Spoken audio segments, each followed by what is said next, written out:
me présente, professeur Daimallah, je travaille en cardiologie CHU Beni Messous. Est-ce que vous m'entendez? Oui. Oui. Très bien. Oui. Donc voilà, là je vais... Les micros ne sont pas désactivés. Hein.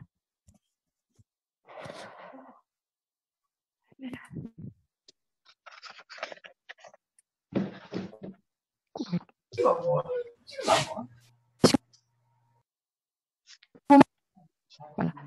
Est-ce que vous m'entendez? Oui. Oui. Oui. Alors là, je vais... Alors, je me présente, je travaille en cardiologie CHU Beni Messous. Avant de commencer cette conférence, je dois d'abord vous donner quelques informations et quelques précisions. Alors, vous ne verrez pas sur vos écrans car mon PC n'est pas doté d'une caméra. Normalement, je vais désactiver vos micros, s'il vous plaît. Et si quelqu'un ne voit plus les slides, ou bien s'il ne m'entend pas, il peut réactiver son micro, me faire la remarque et ensuite désactiver le micro. Alors, s'agissant d'un cours magistral, vous ne pouvez pas poser de questions pendant le cours. Par contre, à la fin du cours, vous pouvez poser vos questions soit par écrit, soit en activité, par voie orale. Et je répondrai à toutes vos questions. Autre précision, et le retour. Dans 40 minutes, je prendrai quelques secondes pour me reconnecter et continuer mon cours. Ce cours figure le site La Faculté, il est complet et c'est moi-même qui l'ai élaboré. Et vous trouverez les slides de ce cours sur Facebook. Là, je vais commencer le cours.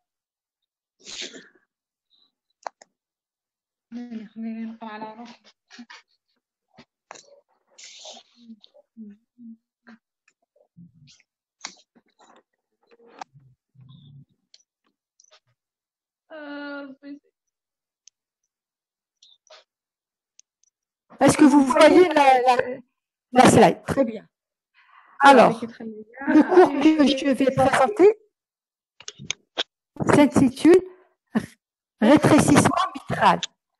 Alors, le rétrécissement mitral est une valvulopathie qui est la séquelle du rhumatisme articulaire aigu que vous l'avez fait dimanche avec le professeur Tibi. Alors, on entend par rétrécissement mitral donc une réduction de la surface d'ouverture des valves mitrales qui est inférieure à 2,5 cm², alors que la surface mitrale normale chez l'adulte se situe entre 4 et 6 cm². Sur le plan étiologique, la cause la plus fréquente du rétrécissement mitral, c'est le rhumatisme articulaire aigu. 9 fois sur 10, le rétrécissement mitral est d'origine rhumatismale. Le rétrécissement mitral est fréquent dans les pays en voie de développement. Il est fréquent, très fréquent au Maroc. Les autres causes sont beaucoup plus rares, notamment le rétrécissement mitral dégénératif calcifié du sujet âgé, donc qui est lié au vieillissement de l'appareil mitral. Et une cause vraiment exceptionnelle, c'est le rétrécissement mitral congénital de l'enfant. Là, l'enfant naît avec cette malformation. La fréquence, eh bien, parmi les valvulopathies rhumatismales, il faut savoir, c'est le rétrécissement mitral qui représente la... Oui. Éteignez vos micros. Voilà, il faut éteindre vos micros, s'il vous plaît. Il y a 5 externes qui sont activés sur ces micros. Pardon? S'il vous plaît. Oui, Il y a des pardon? gens qui activent leur micro et on n'entend pas, le son se répète. Oui, alors, bascule. Attendez, hein.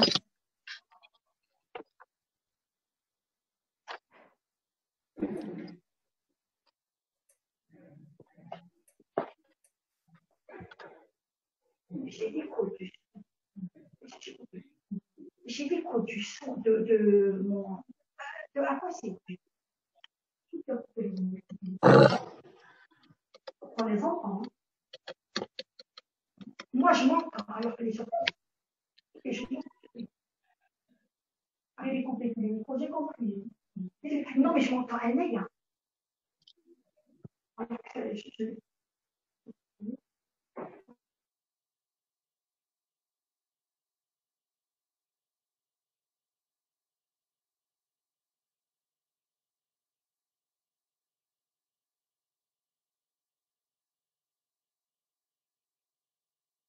Là, maintenant, je... Bon.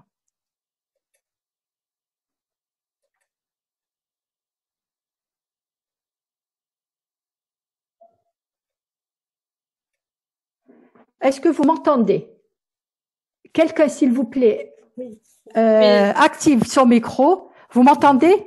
Oui, très bien. Très bien. Il n'y a pas d'écho. S'il vous plaît, répondez. Non. Ah, très bien. Non, Voilà, là, il n'y a très pas bien. d'écho. Là, c'est bien. Très bien.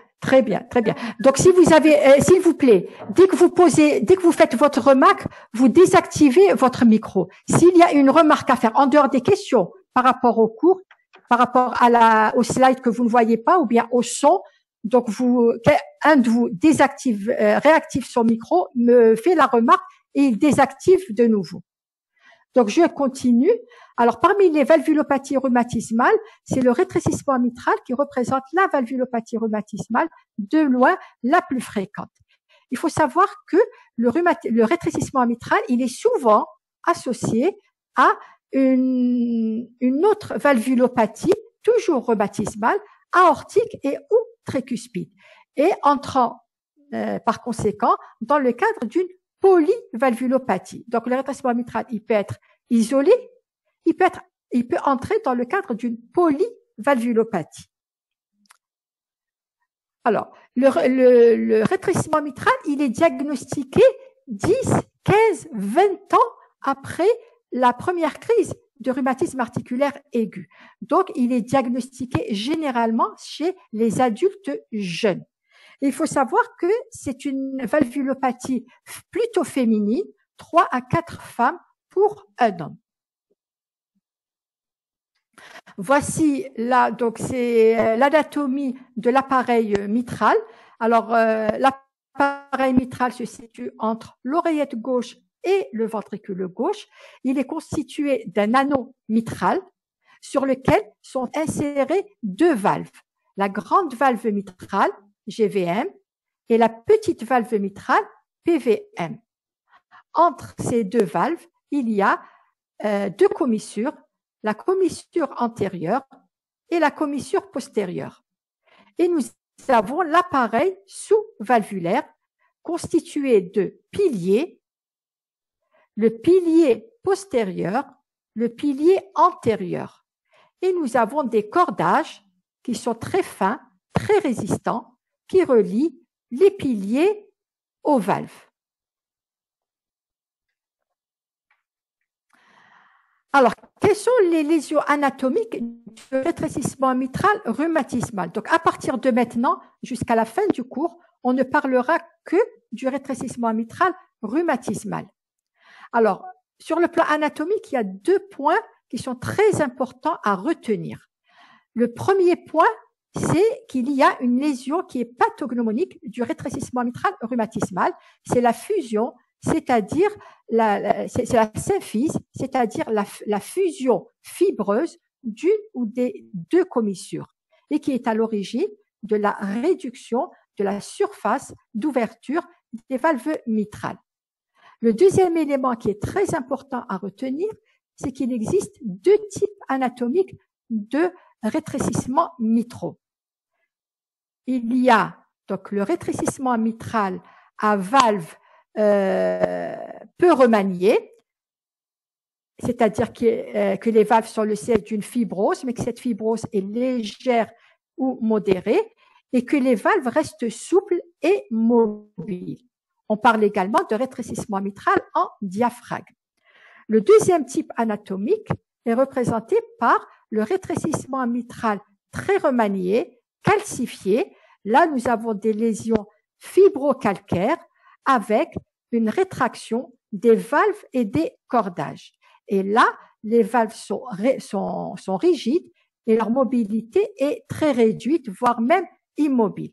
Alors, la distinction entre ces 2 types anatomiques est fondamentale et on y reviendra dans le chapitre traitement. Alors, quel est le retentissement physiopathologique du rétrécissement mitral? Ce chapitre est très important. Alors, en aval de l'appareil mitral, qu'est-ce qu'il y a? Il y a le ventricule gauche. Eh bien, il faut savoir que le rétrécissement mitral n'altère pas la contractilité du ventricule gauche. Donc, dans le rétrécissement mitral, même quand il est serré et évolué, la contractilité du ventricule gauche reste conservée, contrairement aux autres valvulopathies gauches que vous allez étudier, c'est-à-dire à l'insuffisance mitrale, à l'insuffisance aortique, au rétrécissement aortique. Ces 3 valvulopathies, quand elles sont sévères et qu'elles ne sont pas opérées, elles finissent par altérer, par diminuer la force contractile du ventricule gauche, ce qui n'est pas le cas du rétrécissement mitral. En fait, le rétrécissement mitral a des conséquences surtout en amont. Et la première cavité qui se trouve juste en amont, au-dessus des valves mitrales, c'est l'oreillette gauche. Alors, l'oreillette gauche, elle a du mal à se vider dans le ventricule gauche à cause de ce rétrécissement mitral qui représente un barrage à sa vidange. Donc, on va avoir une augmentation de la pression diastolique dans l'oreillette gauche. Et cette augmentation de la pression va entraîner une augmentation du gradient de pression diastolique entre l'oreillette gauche et le ventricule gauche. Cette hyperpression dans l'oreillette gauche, c'est comme un ballon. Un ballon, quand la pression augmente, le ballon, qu'est-ce qu'il fait? Il gonfle. Eh bien, l'oreillette gauche, elle va se dilater. Et cette dilatation de l'oreillette gauche, elle va altérer la structure des cellules de la paroi de l'oreillette gauche.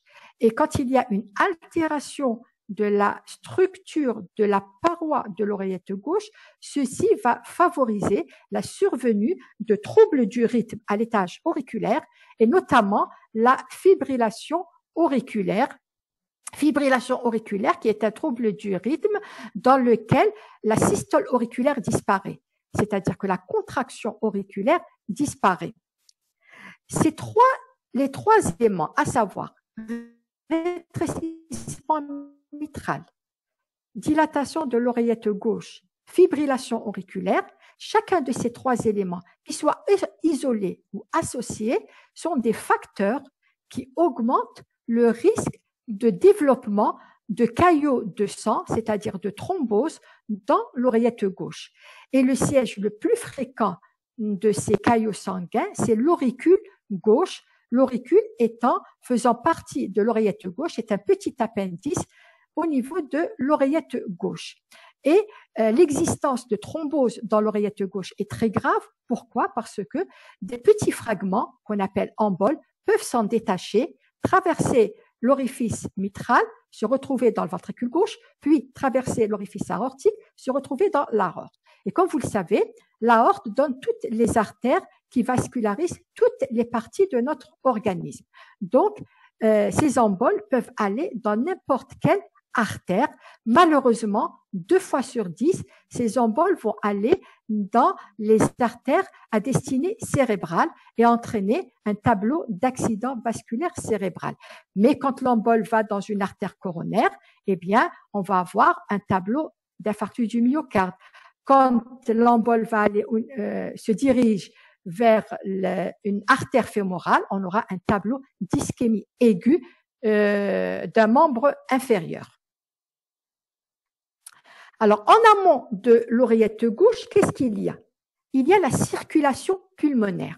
Eh bien, cette augmentation de la pression dans l'oreillette gauche va entraîner une hypertension pulmonaire ou HTP. Vous faites attention, si vous avez fait gastro, HTP, c'est pas hypertension portale. En cardio, c'est hypertension pulmonaire. Alors, cette hypertension pulmonaire, elle va se traduire cliniquement par l'apparition d'une dyspnée d'effort. Et cette dyspnée d'effort, c'est le maître symptôme d'un syndrome qu'on appelle insuffisance cardiaque gauche. Donc, un rétrécissement mitral serré va se traduire par une insuffisance cardiaque gauche. Pourquoi? Par retentissement de cette hyperpression dans l'oreillette gauche sur la circulation pulmonaire. Alors, il faut savoir qu'il y a 2 stades d'hypertension pulmonaire. Il y a le stade d'hypertension pulmonaire post-capillaire, qu'on appelle également hypertension pulmonaire passive. Pourquoi passive? Parce que cette augmentation de la pression au niveau de la circulation pulmonaire s'est faite passivement par augmentation de la pression dans l'oreillette gauche qui a retenti sur les pressions pulmonaires. Donc, dans l'hypertension pulmonaire post-capillaire, les pressions capillaires pulmonaires, c'est-à-dire PCP, est augmentée. Docteur, oui. Docteur, s'il vous plaît, veuillez accepter les étudiants qui sont en attente. Il y a 14 places vides. D'accord. Merci.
Donc, je reprends.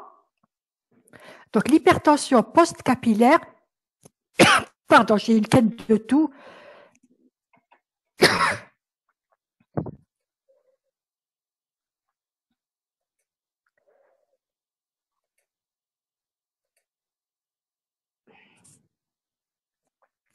vais tousser.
Alors, je vous prie de m'excuser, j'ai été prise d'une canne de toux allergique. Donc, je reprends. Alors, dans l'hypertension post-capillaire, les pressions capillaires pulmonaires PCP augmentées, la pression dans l'artère pulmonaire PAP augmentée, mais les résistances artérielles pulmonaires RAP sont normales. Lorsque la pression capillaire pulmonaire dépasse les 30 mm de mercure, on a la crise d'œdème aigu du poumon. Alors, lorsque les malades sont opérés à ce premier stade d'hypertension post-capillaire, après la levée du barrage mitral, les pressions pulmonaires se normalisent. On parle donc d'hypertension pulmonaire réversible. Et il faut être opéré, le stade idéal pour opérer, pour lever le barrage mitral, c'est le stade d'hypertension post-capillaire. Pourquoi? Parce que les pressions pulmonaires se normalisent. Maintenant, si un patient qui n'est pas opéré à ce stade-là d'hypertension pulmonaire, on va passer au deuxième stade qui est le développement d'une hypertension post- et pré-capillaire, appelée également hypertension mixte. Donc, au stade d'hypertension mixte, on aura des pressions capillaires pulmonaires qui seront encore très élevées, pression artérielle pulmonaire très élevée, et surtout, on va avoir des résistances artérielles pulmonaires élevées. Pourquoi? Parce que lorsque l'hypertension artérielle pulmonaire dure des années, elle finit par altérer la structure de la paroi des artérioles pulmonaires. On va avoir le développement d'une fibrose artériolaire pulmonaire. Et c'est cette fibrose artériolaire pulmonaire qui est à l'origine de l'augmentation des résistances artérielles pulmonaires. Et quand il y a une augmentation des résistances artérielles pulmonaires, il y a hypertension artérielle pulmonaire. Donc, la partie post-capillaire est liée à l'augmentation de la pression dans l'oreillette gauche qui a retenti dans la circulation pulmonaire, et la fraction précapillaire, elle est liée à l'augmentation des résistances artérielles pulmonaires liées à la fibrose. Eh bien, au stade d'hypertension pulmonaire passive, après la levée du barrage mitral, souvent, il reste un certain degré d'hypertension pulmonaire résiduelle. Donc, au stade d'hypertension mixte, l'hypertension pulmonaire est partiellement réversible après la levée du barrage mitral. En amont de la circulation pulmonaire, il y a les cavités cardiaques droites. Et on va avoir une hypertrophie, dilatation des cavités cardiaques droites, notamment du ventricule droit. Et lorsque le ventricule droit est très dilaté, il va dilater l'orifice tricuspide et on va avoir une insuffisance tricuspide fonctionnelle par dilatation du ventricule droit. Lorsque l'insuffisance tricuspide fonctionnelle est importante, elle va retentir en amont. En amont, qu'est-ce qu'il y a? Il y a le système veineux hépatique et périphérique, et on va avoir une augmentation des pressions veineuses hépatiques et périphériques. Et cette hyperpression veineuse hépatique et périphérique sera à l'origine d'une insuffisance cardiaque droite caractérisée cliniquement par l'apparition d'une turgescence spontanée des jugulaires, une hépatomégalie douloureuse, c'est ce qu'on appelle le foie cardiaque, le reflux hépatojugulaire et un œdème des membres inférieurs. Donc, si on récapitule, un rétrécissement mitral serré. Quand je dis serré, plus la surface mitrale est réduite, plus le rétrécissement mitral est serré. Donc, un rétrécissement mitral serré, dans un premier temps, il va donner un tableau d'insuffisance cardiaque gauche par retentissement du RM sur la circulation pulmonaire. Et si les malades ne sont pas opérés, eh bien, avec l'évolution, avec l'insuffisance cardiaque gauche, vont apparaître des signes d'insuffisance cardiaque droite. Donc, on va se retrouver dans un tableau d'insuffisance cardiaque globale. Maintenant, sur le plan clinique, il faut savoir que le diagnostic de rétrécissement mitral est un diagnostic clinique. il n'est basé ni sur le scanner, ni sur l'IRM, ni sur le cathétérisme cardiaque. Et le temps de l'examen qui permet de poser le diagnostic, c'est l'auscultation cardiaque. Donc, tout médecin généraliste doit être capable de reconnaître, de diagnostiquer le rétrécissement mitral. Alors, parfois, la palpation du foyer mitral avec la paume de la main retrouve un frémissement diastolique appelé frémissement cathère. Mais ce frémissement est inconstant. Par conséquent, s'il n'existe pas, cela ne veut pas dire qu'il n'y a pas d'insuffisance mitrale. Le temps le plus important qui permet de diagnostiquer le rétrécissement mitral, comme je viens de le dire, c'est l'auscultation du foyer mitral. Alors, quand on examine un patient, il faut toujours examiner torse nu. Et l'auscultation se fait d'abord en décubitus dorsal, puis en décubitus latéral gauche, expiration forcée. Alors, quel est l'élément stétacoustique qui permet de poser le diagnostic de rétrécissement mitral? Eh bien, c'est l'existence d'un souffle diastolique entre B2 et B1, mais en matière de rétrécissement mitral, on ne parlera pas de souffle, on parlera de roulement. Alors, ce roulement a les caractéristiques d'un souffle éjectionnel, c'est-à-dire qu'il commence après le B2, il est holodiastolique, c'est-à-dire qu'il occupe toute la diastole, et avant la fin de la systole suivante, son intensité augmente. C'est ce qu'on appelle le renforcement présystolique du roulement diastolique, et ce renforcement présystolique du roulement diastolique, et il correspond à la systole auriculaire, à la contraction auriculaire. Entre le B2 et le début du roulement, on peut entendre un bruit surajouté qui correspond à l'ouverture des valves mitrales et qu'on appelle le claquement d'ouverture mitrale. Et l'intensité du B1 est augmentée. Ces trois éléments, à savoir claquement d'ouverture mitrale, roulement diastolique, éclat du B1, forment la triade de Du-Rosier. Cette triade, parfois, elle n'est pas complète. Ainsi, elle est plutôt complète dans le rétrécissement mitral peu remanié, donc le type 1 anatomique. Dans le rétrécissement mitral calcifié, le claquement d'ouverture disparaît, COM égale à 0, et l'intensité du B1, elle va diminuer, voire même, on peut ne pas l'entendre. Donc le B1, il est diminué, voire même aboli. Maintenant, les malades qui sont en fibrillation auriculaire, rétrécissement mitral en fibrillation auriculaire. J'ai dit que la fibrillation auriculaire supprime la systole auriculaire.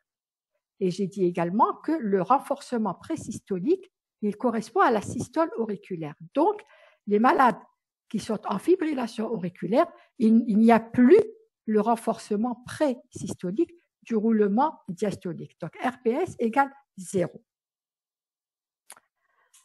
On ne va pas se contenter d'ausculter le foyer mitral, mais on doit ausculter tous les foyers cardiaques.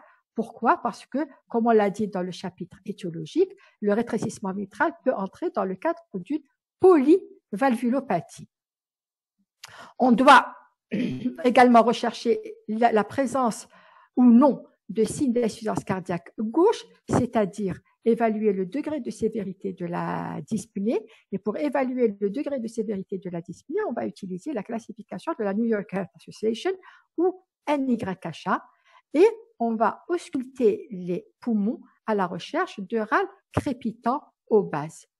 On doit rechercher également l'existence ou non de signes d'insuffisance cardiaque droite. Et s'ils existent, ça veut dire que le rétrécissement mitral est très serré, qu'il a évolué pendant plusieurs années.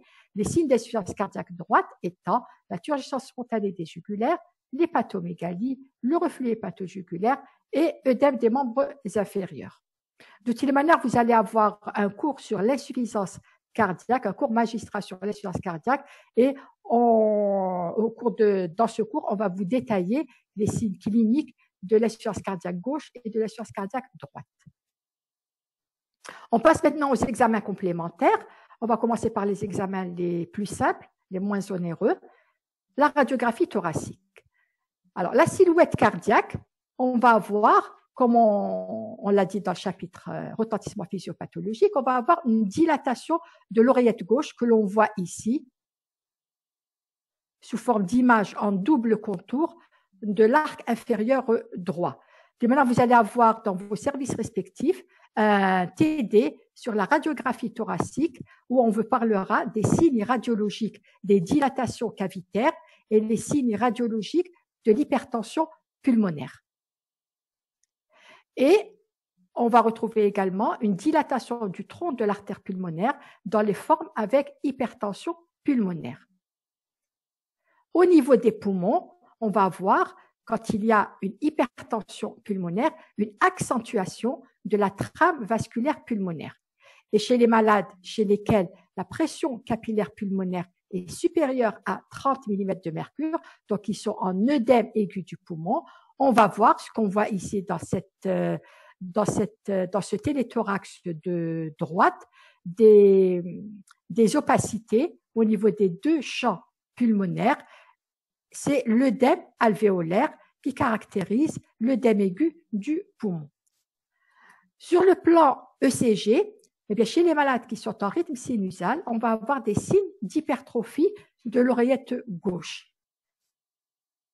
Chez les malades qui ont un rétrécissement mitral serré, avec forte hypertension portale, en plus des signes d'hypertrophie auriculaire gauche, on peut retrouver des signes d'hypertrophie ventriculaire droite, quand le ventricule droit est dilaté, voire même des signes d'hypertrophie bi-auriculaire, donc d'hypertrophie auriculaire gauche et auriculaire droite et ventriculaire droite. Là également, je ne vais pas entrer dans les détails puisque vous allez avoir un cours sur ECG pathologique et on vous détaillera les signes d'hypertrophie cavitaire.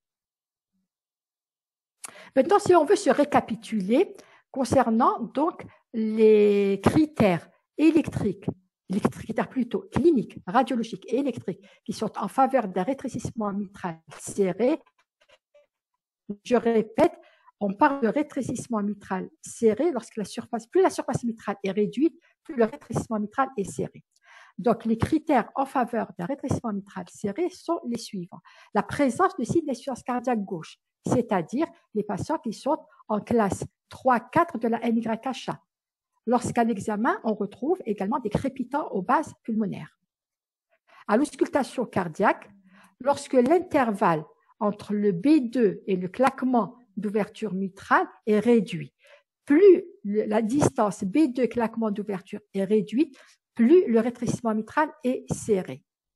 Également, lorsque l'auscultation du foyer pulmonaire, vous avez l'intensité du deuxième bruit qui est augmentée. Ça traduit une forte hypertension pulmonaire. Également, lorsqu'au foyer tricuspide, vous auscultez un souffle d'insuffisance tricuspide. Là, j'ouvre une petite parenthèse parce que l'auscultation d'un souffle systolique d'insuffisance tricuspide au foyer tricuspide peut traduire soit une insuffisance tricuspide fonctionnelle par dilatation du ventricule droit, soit une insuffisance tricuspide organique par atteinte organique rhumatismale des valves tricuspides, soit c'est une insuffisance tricuspide organique et fonctionnelle mixte. Et à l'auscultation, le souffle qui soit IT organique ou bien IT fonctionnel ou bien IT organique et fonctionnel, le souffle est le même. En fait, ce qui permet de distinguer, de préciser le mécanisme de l'insuffisance tricuspide, c'est l'échographie. Également, en faveur d'un rétrécissement mitral serré, c'est la présence à l'examen clinique de signes d'insuffisance cardiaque droite. J'en ai parlé donc précédemment. C'est la turgescence spontanée des jugulaires, l'hépatomégalie, c'est un foie cardiaque douloureux avec reflux hépatojugulaire, présence d'œdème des membres inférieurs. Sur le plan radiologique, la dilatation de l'oreillette gauche, du tronc de l'artère pulmonaire, voire des cavités cardiaques droites. Un retentissement pulmonaire avec une augmentation de la vasculature. Sur le plan électrique, la présence d'hypertrophie ou de surcharge, c'est la même chose. Sur le plan électrique, on parle d'hypertrophie ou de surcharge. Donc, la présence d'hypertrophie auriculaire gauche, ventriculaire droite, voire même auriculaire droite. L'écho-doppler cardiaque, alors tout rétrécissement mitral nécessite la réalisation d'un écho-doppler cardiaque. Alors, l'écho-doppler cardiaque est un examen non invasif qui est basé sur les ultrasons pour la partie échographie et sur le phénomène Doppler pour la partie Doppler. Alors, plusieurs intérêts à l'écho-doppler cardiaque. Tout d'abord, il permet de confirmer le diagnostic de rétrécissement mitral qui a été posé par l'examen clinique. Et là, à l'échographie et même au Doppler, on va mesurer la surface mitrale et celle-ci sera, rappelez-vous la définition, sera inférieure à 2,5 cm². On parlera de rétrécissement mitral modéré lorsque la surface mitrale est supérieure à 1,5 cm², donc comprise entre 1,5 et 2,5 cm². Et on parlera de rétrécissement mitral serré lorsque la surface mitrale est inférieure à 1,5 cm². Au Doppler, on peut mesurer le gradient de pression diastolique entre l'oreillette gauche et le ventricule gauche. Et dans le rétrécissement mitral, il y a une augmentation du gradient de pression diastolique. Est-ce que vous avez suivi jusqu'à cette slide? Répondez-moi si l'un de vous active son micro et me répond. Oui, on est en train de voir la slide. Oui. Est-ce que, parce que là, les 40 minutes, on a été interrompu parce que 40 minutes ont écoulé, donc j'ai été obligée de me reconnecter. Est-ce que vous avez suivi jusqu'à la partie radio et ECG? Non. Non. Donc je reprends à partir de quel slide? ECG. ECG. L'écho-doppler, là, ECG. ECG. Non, écho-doppler, docteur. Doppler, le Doppler. Ah, écho-doppler, d'accord.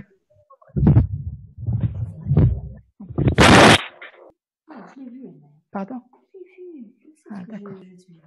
Donc, tu me dis. Pression pulmonaire. Non, je me suis arrêtée ici. Donc, pour le retentissement cardio-pulmonaire, donc, grâce au Doppler, on peut évaluer les pressions pulmonaires et dans les formes avec hypertension pulmonaire, on va avoir une augmentation des pressions artérielles pulmonaires. Autre intérêt s'il vous plaît, vous désactivez vos micros. Autre intérêt de l'écho-doppler, c'est la recherche de thrombose dans l'oreillette gauche. Il faut savoir qu'en matière d'écho-doppler cardiaque, il y a plusieurs sondes. Il y a une sonde qui permet de réaliser un écho-doppler transthoracique, c'est-à-dire que la sonde est placée sur le thorax du malade et on réalise notre examen. Alors, s'il vous plaît, vous désactivez vos micros. Donc, avec l'échographie transthoracique, il y a l'auricule gauche qui est le siège le plus fréquent des thrombies est très mal dégagé par l'écho-doppler transthoracique. Par conséquent, même lorsqu'il y a une thrombose dans l'oreillette gauche, l'échographie transthoracique peut ne pas visualiser cette thrombose. Et dans ces cas-là, on complète par l'échographie transœsophagienne.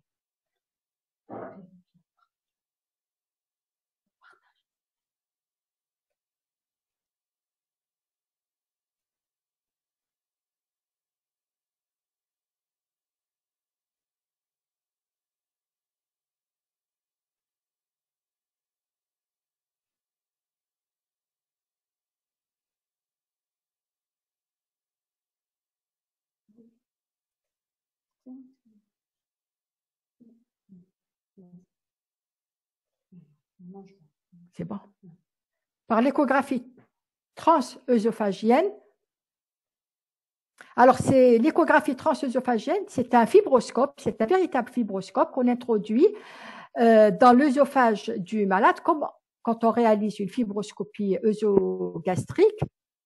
Et là, la sonde va se trouver dans l'œsophage, juste derrière l'oreillette gauche. Et elle déroule totalement toute l'oreillette gauche et l'auricule gauche est très bien visualisée à l'échographie transœsophagienne. Donc, si l'échographie transœsophagienne vous dit qu'il n'y a pas de thrombus dans l'oreillette gauche, ça veut dire qu'il n'y a pas de thrombus dans l'oreillette gauche. En revanche, si l'échographie transthoracique vous dit qu'il n'y a pas de thrombus visible à l'échographie, cela ne veut pas dire qu'il n'y a pas de thrombose parce que à l'échographie transthoracique, l'auricule gauche est très mal dilatée, donc on peut passer à côté d'un thrombus intra-OG. Pardon, docteur, s'il vous plaît. Oui. Je m'excuse, avant de finir, s'il vous plaît, vous pouvez accepter les gens qui attendent, s'il vous plaît. D'accord, d'accord. Je m'excuse de déranger. Hein. Oui. Non, vous me le dites, hein. Ça ne me dérange pas. Merci bien.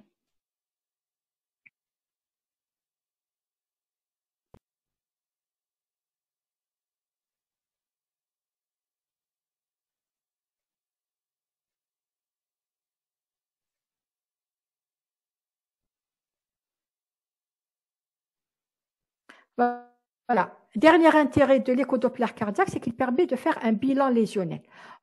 J'ai déjà dit que le rétrécissement mitral est associé à d'autres valvulopathies aortiques et tricuspides. Donc, l'échocardiographie va permettre de diagnostiquer d'éventuelles valvulopathies associées et évaluer leur importance. Et ceci, bien sûr, a un intérêt thérapeutique parce que si on doit traiter pas uniquement le rétrécissement mitral, mais si le rétrécissement mitral est associé à une valvulopathie aortique ou tricuspide sévère, eh bien, il s'agit de traiter toutes les valvulopathies en même temps. Donc ici, nous avons une image échocardiographique avec, donc ici, c'est la surface, c'est l'orifice mitral, une coupe transverse de l'orifice mitral, et voici comment on mesure la surface mitrale. Ce sont ces pointillés, donc c'est la surface mitrale, et il nous affiche, comme ici, chez ce malade, la surface mitrale est à 1,37 cm². Donc, il s'agit d'un rétrécissement mitral serré, puisque la surface est inférieure à 1,5 cm². On passe maintenant aux complications du rétrécissement mitral. Tout d'abord, les complications du rythme, surtout rythme auriculaire, et la complication, le trouble du rythme de loin le plus fréquent, c'est la fibrillation auriculaire. Et la fibrillation auriculaire, elle est grave. Pourquoi? Parce qu'elle va favoriser la survenue de l'insuffisance cardiaque droite, des crises d'œdème aigu du poumon, et c'est un facteur également qui favorise la survenue de complications thromboemboliques. Cependant, la présence d'une fibrillation auriculaire ne traduit pas nécessairement un rétrécissement mitral serré. Autrement dit, on peut avoir un rétrécissement mitral avec une surface mitrale supérieure à 1,5 cm² et le patient est en fibrillation auriculaire. Donc, la fibrillation auriculaire n'est pas un signe forcément d'un rétrécissement mitral serré. Il y a également des complications thromboemboliques, accident vasculaire cérébral, ischémie aiguë des membres, etc. On en a parlé dans le chapitre physiopathologique. Des complications pulmonaires, notamment hémoptysie, œdème aigu du poumon. Autre complication, on peut avoir, quand il s'agit d'un rétrécissement mitral rhumatismal, des rechutes de crise de RAA, d'où l'intérêt de la prophylaxie du rhumatisme articulaire aigu. Tout patient atteint de rétrécissement mitral ou en général d'une valvulopathie rhumatismale doit bénéficier d'une prophylaxie du rhumatisme articulaire aigu. Autre complication, c'est le risque d'endocardite infectieuse. L'endocardite infectieuse, c'est la greffe d'un germe microbien sur l'endocarde. Là, vous allez avoir un cours la semaine prochaine avec professeur Nibouche sur l'endocardite infectieuse. Et pour diminuer le risque de cette complication, les patients doivent être également mis sous prophylaxie de l'endocardite infectieuse. On passe maintenant au traitement. Tout d'abord, le traitement médical. Comme je viens de le dire, tout rétrécissement mitral doit être soumis à une double prophylaxie. Prophylaxie du rhumatisme articulaire aigu, prophylaxie de l'endocardite infectieuse. Traitement et prévention de l'insuffisance cardiaque, puisqu'on a vu que le rétrécissement mitral serré, il va entraîner sur le plan clinique un tableau d'insuffisance cardiaque gauche. Et si en dehors de traitement, le tableau va évoluer vers l'insuffisance cardiaque globale. Donc, il faut traiter et prévenir l'insuffisance cardiaque. Et vous allez avoir un cours sur l'insuffisance cardiaque où on vous parlera des principes du traitement et de la prévention de l'insuffisance cardiaque. Il y a également le traitement anticoagulant. Le traitement anticoagulant, il est indiqué chez les malades qui sont en fibrillation auriculaire, parce que j'ai dit que ce trouble du rythme, même s'il est isolé chez les malades qui sont en fibrillation auriculaire, même si ils ne sont pas atteints de rétrécissement mitral, le principal risque de la fibrillation auriculaire sont les complications thromboemboliques. Donc, les patients doivent être mis sous traitement anticoagulant pour prévenir ces complications thromboemboliques et notamment l'accident vasculaire cérébral. Maintenant, il y a des RN qui sont en rythme sinusal et qui nécessitent quand même un traitement anticoagulant. Ces situations sont les suivantes. Les patients qui ont un rétrécissement mitral, qui sont en rythme sinusal, mais qui ont déjà fait une complication thromboembolique, par exemple un accident vasculaire cérébral, eh bien, ils doivent être mis sous traitement anticoagulant. Également, les patients rétrécissement mitral qui sont en rythme sinusal, mais chez lesquels l'échographie montre une oreillette gauche qui est très dilatée.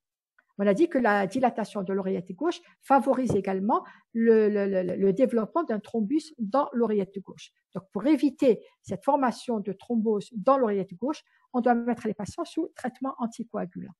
Et enfin, un patient, même s'il est en rythme sinusal, si à l'échographie, notamment à l'échographie transœsophagienne, on met en évidence un thrombus, eh bien, le traitement anticoagulant doit être prescrit.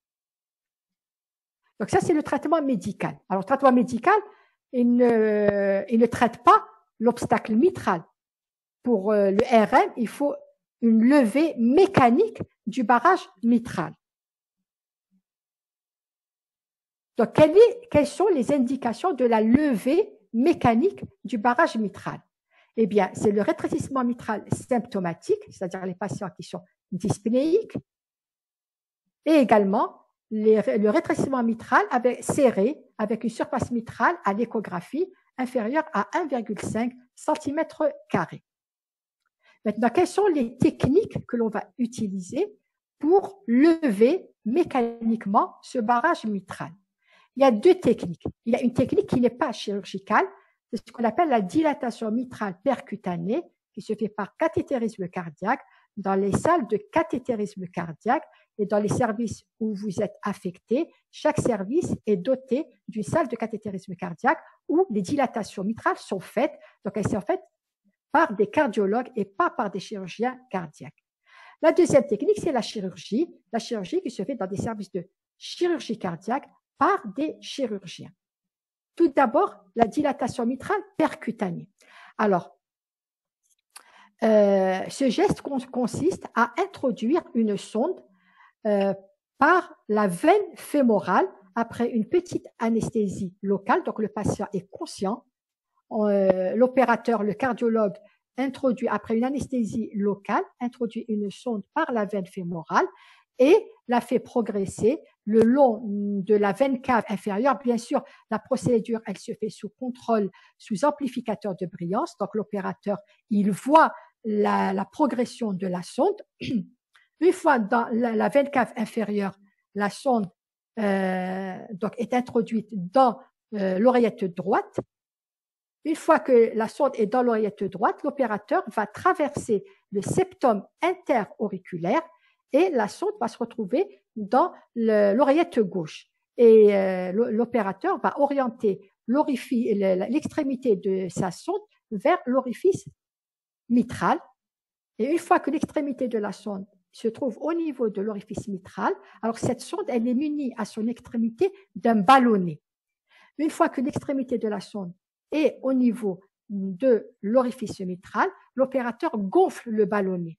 Et en gonflant le ballonnet, il va dilater les fameuses symphyses commissurales, les fameuses fusions commissurales qui étaient à l'origine de la réduction de la surface d'ouverture de la valve mitrale. Donc, on va ouvrir la surface d'ouverture des valves mitrales. Alors, quelle est l'indication, quelles sont les indications de la dilatation mitrale percutanée? Eh bien, cette procédure, on peut la réaliser dans les rétrécissements mitraux à valve souple et peu remaniée. Donc, le premier type anatomique. Quelles sont les contre-indications, c'est-à-dire quels sont les patients chez lesquels la dilatation mitrale ne peut pas être réalisée? Il y a le rétrécissement mitral calcifié, très remanié, calcifié. Là, il n'y a pas possibilité de réaliser la dilatation mitrale percutanée. Deuxième situation, il y a des patients qui ont un rétrécissement mitral à valve souple. Et pourtant, ils ont un autre facteur qui fait que on ne peut pas réaliser cette dilatation malgré un appareil mitral souple et peu remanié. Ces situations sont les suivantes.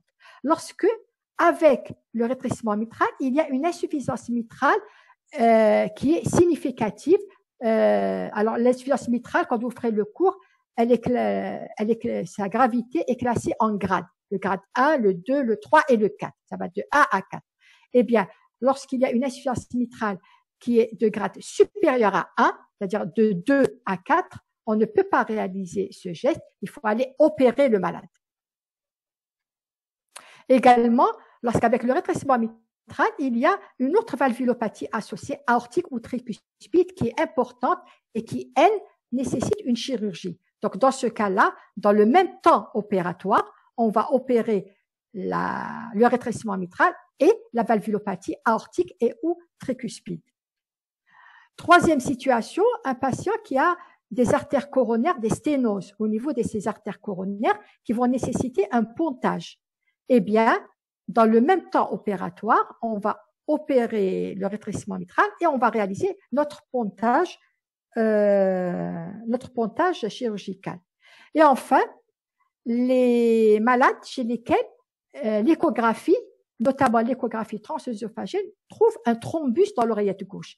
Eh bien, dans ce cas-là, même lorsque les valves sont souples, on ne peut pas réaliser la dilatation mitrale. Pourquoi? Parce que la sonde, lorsqu'elle se retrouve dans l'oreillette gauche, elle peut frôler le thrombus. Elle peut en détacher un fragment, c'est-à-dire un embole. Et cet embole, il peut être à l'origine, en pleine procédure, il peut être à l'origine, s'il va dans le cerveau, il peut être à l'origine d'un accident vasculaire cérébral en pleine procédure. Donc, l'existence d'un thrombus dans l'oreillette gauche est une contre-indication à la dilatation mitrale percutanée, même si les valves sont souples. Deuxième procédé, c'est la chirurgie. C'est une chirurgie à cœur ouvert sous circulation extracorporelle. Et là, il y a deux méthodes chirurgicales. La première méthode chirurgicale, elle consiste à conserver les valves mitrales. Elle est appelée commissurotomie mitrale à cœur ouvert. Donc, en médecine, tout ce qui se termine par tomie, ça veut dire ouverture, élargissement. Ça, il faut le retenir. Donc, commissurotomie veut dire ouverture, élargissement des commissures. Tout ce qui se termine par ectomie, par exemple, embolectomique, c'est résection, ablation. Donc, tout ce qui est ectomie, c'est résection, ablation. Tout ce qui est tomie, c'est ouverture, élargir. Donc, la première technique, c'est la commissurotomie mitrale à cœur ouvert. Elle consiste à libérer les symphyses commissurales de la valve mitrale pour agrandir la surface mitrale. Quelles sont les indications de la commissurotomie mitrale à cœur ouvert? Eh bien, il faut que les valves soient souples. Donc, rétrécissement mitral à valve souple, mais chez lesquels la dilatation mitrale percutanée n'est pas possible.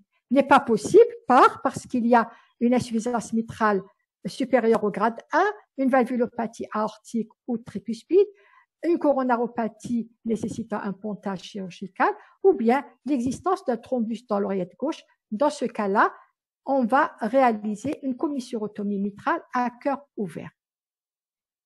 Le deuxième procédé chirurgical, c'est le remplacement valvulaire mitral. Le principe, eh bien, là, on va enlever, on va réséquer les valves mitrales et on va les remplacer par une prothèse qui va jouer le rôle de la valve mitrale, c'est-à-dire qui va s'ouvrir en diastole pour laisser passer le sang de l'oreillette gauche vers le ventricule gauche et qui va se fermer en systole pour éviter le reflux de sang vers l'oreillette gauche. Comme le rétrécissement mitral est, s'il vous plaît, oui, comme le rétrécissement mitral est surtout fréquent chez l'adulte jeune, donc on va surtout placer une prothèse mécanique. Il faut savoir qu'il y a deux types de prothèses. En gros, il y a les prothèses mécaniques et les prothèses biologiques. Les prothèses mécaniques, leur avantage, c'est leur durée dans le temps, mais elles nécessitent un traitement anticoagulant à vie. Pourquoi? Parce que elles ont un risque, elles sont thrombogènes. Elles comportent un risque thromboembolique. Le deuxième type de prothèse, ce sont des valves biologiques. L'avantage des valves biologiques, c'est qu'elles ne sont pas thrombogènes, donc elles ne nécessitent pas de traitement anticoagulant. En revanche, elles s'abîment, elles dégénèrent plus ou moins rapidement. Donc, au bout d'une dizaine d'années, on est obligé de réopérer le malade, d'enlever la prothèse abîmée et de mettre en place une autre prothèse. Donc, les bioprothèses, généralement, on les réserve aux sujets âgés. Comme le rétrécissement mitral, il est surtout fréquent chez les adultes jeunes. Donc, dans ces cas-là, ce qu'on privilégie, ce sont les prothèses mécaniques. L'inconvénient, c'est que ces malades doivent prendre un traitement anticoagulant au long cours avec les inconvénients du traitement anticoagulant et vous allez avoir un cours et même un TD sur le traitement anticoagulant. Quelles sont les indications du remplacement valvulaire mitral? Eh bien, à chaque fois qu'on peut conserver la valve mitrale, on la conserve. Quand on fait un remplacement valvulaire mitral, c'est-à-dire que la conservation de la valve mitrale est vraiment impossible et elle est impossible quand les valves sont très abîmées, quand les valves sont calcifiées. Voilà, j'ai terminé avec le cours. Je vous remercie de votre attention et on passe maintenant aux questions. Alors, les questions, vous pouvez les poser oralement en activant vos micros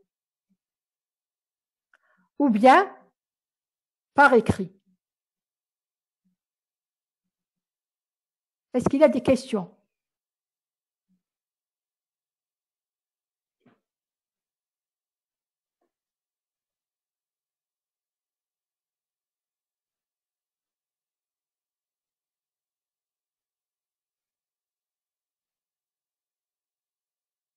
Bon, j'ai accepté les personnes. Hein. Il n'y a pas de questions? Vous m'entendez, s'il vous plaît, si vous m'entendez, quelqu'un active son micro. Il y a une question sur la conversation. Je préfère les questions orales. Voilà, oui, voilà, il y a une question sur la conversation. Vous voulez que je vous la lise? Oui. Il dit, Ahmed, docteur, est-ce que tu peux réexpliquer la partie auscultation? D'accord. Et il y a une autre question qui dit, docteur, quelle est la différence entre HTP pré et post-capillaire? Bon, on va commencer par HTP, parce que c'est la fait. Alors, je viens de dire. Alors, la post-capillaire, c'est l'augmentation de la pression dans l'oreillette gauche qui retentit sur les pressions pulmonaires et qui augmente les pressions pulmonaires. L'augmentation des pressions pulmonaires est liée en fait à l'augmentation de la pression dans l'oreillette gauche. C'est pour ça qu'on parle d'hypertension passive. Maintenant, l'hypertension précapillaire, c'est par augmentation des résistances artérielles pulmonaires. Est-ce que la personne qui a posé cette question a compris? Répondez oralement, s'il vous plaît, en utilisant votre micro. Lina B a dit oui, elle a compris. D'accord, très bien. Maintenant, je passe à l'auscultation. Oui. Alors, l'auscultation. Alors, à l'auscultation, auscultation du foyer mitral, puisque c'est une valvulopathie mitrale, en diastole.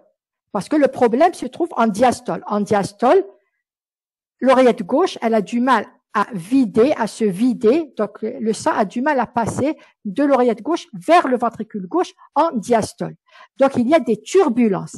Ces turbulences sont à l'origine d'un souffle. Et en matière de rétrécissement mitral, on ne parle pas de souffle, mais de roulement. Alors, ce roulement, il se trouve entre B2 qui correspond à la fermeture des valves aortiques et pulmonaires, et B1, c'est-à-dire le moment où les valves mitrales sont ouvertes, c'est la diastole. Donc, en diastole, on va avoir un souffle qu'on appelle roulement. Il a les caractères d'un souffle éjectionnel, c'est-à-dire qu'il est à distance du deuxième bruit. Il est holodiastolique, c'est-à-dire qu'il prend toute la diastole. Et avant la systole prochaine, on voit que son intensité augmente parce que, à cause de la systole auriculaire. La systole auriculaire qui se produit en fin de diastole. Et parfois, juste au début du roulement, il y a un bruit surajouté qui traduit l'ouverture des valves mitrales. Comme l'oreillette gauche est sous hyperpression, donc l'ouverture des valves mitrales se fera avec un claquement, comme quand il y a un courant d'air et que la porte claque. C'est la même chose. Dans l'oreillette gauche, il y a une hyperpression. Les valves, c'est la porte. Donc, la porte s'ouvre brutalement, donc elle fait un bruit. Eh bien, c'est la même chose. Les valves, sous l'impact de la forte pression dans l'oreillette gauche, s'ouvrent en claquant. C'est le claquement d'ouverture de la valve mitrale. Normalement, l'ouverture de la valve mitrale, quand les pressions dans l'oreillette gauche sont normales, elles s'ouvrent et elles ne font pas de bruit. Quand la pression dans l'oreillette gauche est très importante, eh bien, il y a une ouverture bruyante des valves mitrales. C'est le claquement d'ouverture de la valve mitrale. Et on a également le B1 qui est la fermeture de la valve mitrale. Le B1, quand les valves sont souples et mobiles, l'intensité du B1 est augmentée. Et ces trois éléments, claquement d'ouverture de la mitrale, roulement diastolique ou souffle et éclat du B1 forment la triade de Durozier. Mais la triade de Durozier, on la rencontre quand les valves, dans les RM à valve souple. Quand le RM est calcifié, où les valves sont immobiles, rigides, ne bougent pratiquement pas, eh bien, le claquement d'ouverture de la valve mitrale, il disparaît, parce que ce sont des valves qui sont quasiment immobiles. Et le B1, c'est la fermeture de la valve mitrale. Comme les valves sont rigides, pratiquement immobiles, donc le B1 est diminué, voire même aboli. Maintenant, dans le rétrécissement mitral en fibrillation auriculaire, la fibrillation auriculaire, j'ai dit qu'il n'y a plus de systole auriculaire. Et comme le renforcement présystolique, il est contemporain, il correspond à la systole auriculaire. Eh bien, les patients qui sont en fibrillation auriculaire, ils n'ont plus de systole auriculaire, donc il n'y a pas le renforcement du souffle, du roulement. Est-ce que j'ai répondu à la question de l'étudiant ou de l'étudiante qui a posé cette question? Vous utilisez vos micros, s'il vous plaît. Oui. D'accord. Est-ce qu'il y a d'autres questions? Oui, docteur, il y a une autre question. Oui. Elle a dit. Posez-le oralement, s'il vous plaît. Ils l'ont écrit sur la conversation. C'est pour ça que je suis en train de les lire. Et je suis sur conversation. D'accord, il n'y a pas de problème. Juste vous, je voulais aider. Non, allez-y, parce que moi, je ne vois pas les questions. Hein. Converser. Oui, merci. Le CG a-t-il vraiment sa place dans le diagnostic du rétrécissement mitral? Il a sa place dans l'évaluation du retentissement. Il va montrer, donc, quand il y a une dilatation de l'oreillette gauche, il va montrer des signes de surcharge auriculaire gauche. Il va montrer des signes de surcharge ventriculaire droite, de signes de surcharge auriculaire. Il va montrer s'il y a une fibrillation. Bien sûr qu'il a sa place. Et comment? Est-ce qu'il y a une autre question? C'est les questions, je ne les vois pas. Normalement, il n'y en a plus, non? Eh, parce que est-ce que vous avez tout compris? Oui. Normalement, il devrait y avoir beaucoup plus de questions. Hein? Et c'est l'occasion. Hein?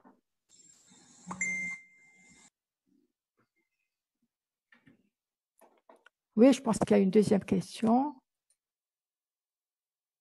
Merci. Ah, merci, Béchroula, merci. Est-ce qu'il y a d'autres questions?